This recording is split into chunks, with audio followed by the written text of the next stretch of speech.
आपका ब्याह हो गया है तो मोनिका जी आप साथ में नहीं रहते हैं क्या?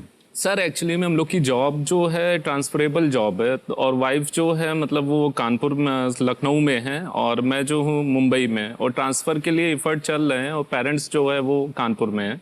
अच्छा, तो मतलब इस तरह से सबका चल रहा है। मतलब अभी कोई पूछता भी है कि आपकी फैमिली जॉइंट है कि न्यूक्लियर फैमिली है, तो डाउट होता है कि बताना क्या है, ना न्यूक्लियर समझ में आती है ना जॉइंट समझ में आती, कि सब बिखरे ही हुए हैं मतलब। जी जी जी। तो अभी तो मोनिका जी आप भी बैंक में काम करती हैं? जी सर, मैं भी एक बैंकर हूँ। तो आपकी पोस्टिंग लखनऊ में है जी सर। और आपकी मुंबई में। Yes sir. इनका जो बैचलर जीवन है अभी आपने देखा ना, ये कैसा लगता है आपको? सर अब इनकी बैचलर लाइफ की मैं क्या बात करूं, जब भी मतलब फ़ोन करो, मान लीजिए संडे है या सैटरडे को छुट्टी है, तो अब पूछो कि अभी आप क्या कर रहे हो, तो बस उठे हैं, ये ना अभी जो है फिर सो जाएंगे, फिर थोड़ी देर बाद कॉल करो कि शायद आप उठ गए हो, अभी क्या कर रहे हैं, अभी मैं नींद में हूँ, बाद में कॉल करता हूँ। फिर पूछो नहाया खाया क्या किया, अभी बाद में नहा लेंगे, अभी थोड़ा सो लें। तो ये ऐसी है इनकी लाइफ बैचलरहुड की। भाई साहब आपका जो जीवन है उससे मैं बिल्कुल सहमत हूँ। Thank you sir.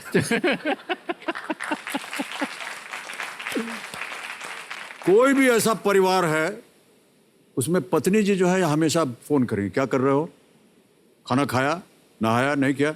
और आप जो उत्तर दे रहे हैं ना, बिल्कुल हर घर में, सर देखिए मैं सही कह रहा हूँ या नहीं कह रहा हूँ, है ना, हर घर में यही वातावरण है। तो सब पति तो क्या यार क्यों परेशान कर रहे हो, काम चल रहा है अपना, ठीक है। Yes sir. आशुतोष जी एक व्यक्तिगत प्रश्न, कितने वर्ष हो गए ब्याह के? शादी के सर 6ठा साल चल रहा है।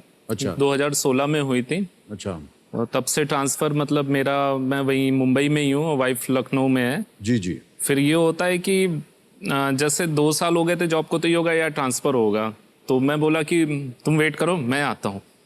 17 चला गया, फिर 18 चला गया, फिर 20 में हुआ होपफुली हो जाएगा, तो कोरोना की लहर आ गई, ये हो गया। तो उसके कारण फिर रह गया। अब 21 में है, उम्मीद है और जाएगा। होपफुली हो जाएगा। भाई साहब आपने कहा कि विवाह को तकरीबन 6 साल हो गए। Yes sir. मतलब सही तरह से नहीं मालूम है अभी? नहीं मालूम है सर, मतलब अच्छा कौन से दिन हुआ था, तारीख मालूम है आपको? हाँ 26 अप्रैल। अच्छा सोचना पड़ा था। अच्छा इनको याद रहता है जन्मदिन वगैरह? वैसे तो याद रहता है। वैसे तो मतलब मतलब मेरा बर्थडे ही भूलते हैं ये। बर्थडे भूल जाते हैं? हाँ। वो एक दिन पहले विश कर देते हैं एडवांस में, 6 में ही रहता है जैसे, तो 5 में ही को विश कर दिया, एडवांस में ही होता है ना। सर मैं आपको एक गुर बताता हूँ। ये जो शादी ब्याह की जो तिथि होती है ना, जन्म दिवस हो, इसको कभी भी मत भूलिएगा, हाथ में लिख करके रखिए, जब कभी पूछा जाए पट से बोल दीजिए। जहां सोचना शुरू किया या भूल गए, बस समझ लीजिए कि हो गया युद्ध। मैं सही कह रहा हूं कि नहीं मोनिका जी? बिल्कुल सही सर। है ना? हाँ। मैं भी ऐसा ही करता हूं। ये जो मैथमेटिक्स है इतना भयंकर सब्जेक्ट होता है, और आप हेड ऑफ डिपार्टमेंट हैं, कैसे बन गए आप head of the department? Sir सबसे पहले तो क्षमा चाहता हूँ सर, भयंकर सब्जेक्ट तो नहीं है। भयंकर सब्जेक्ट तो मेरे ख्याल से हम लोग और हमारे पेरेंट्स बना देते हैं सर। मैथ्स तो बहुत ही प्यारा और तार्किक विषय है सर। भाई साहब एक मिनट रुक जाइए, आप हमको जब हम पढ़ाई कर रहे थे क्यों नहीं मिले?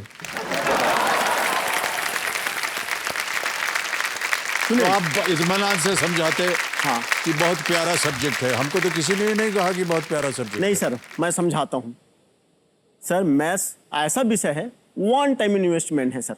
मैं बताता हूँ आपको, बचपन में आप अगर डिवीजन या कुछ भी सीखे होंगे क्लास 2-3 में, अभी भी याद होगा। डिवीजन तो समझ में आएगा, जोड़ घाटा तो याद होगा, मगर आपको हिस्ट्री नहीं मालूम होगा क्लास 2-3 का, आपको संस्कृत नहीं मालूम होगा, भूल गए होंगे। मैथ्स ऐसा सब्जेक्ट है, एक बार पढ़े समझे जिंदगी भर याद रहेगा।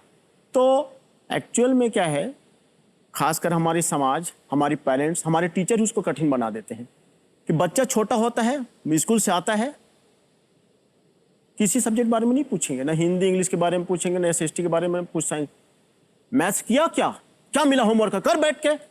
तो बच्चा बोलता है किसी को नहीं बोलता, मैथ्स को बोलता, मतलब मैथ्स कोई शेर है या कोई भयावह है। तो बच्चे के मन में बैठ जाता है कि वास्तव में मैथ्स कठिन है, जबकि मैथ्स कठिन नहीं है सर। बिना मैथ्स के हम शायद दुनिया का कोई भी विषय नहीं पढ़ सकते। इवन ये जो है ना 1000, 2000, 3000 उसका भी कैलकुलेशन नहीं कर सकते हम।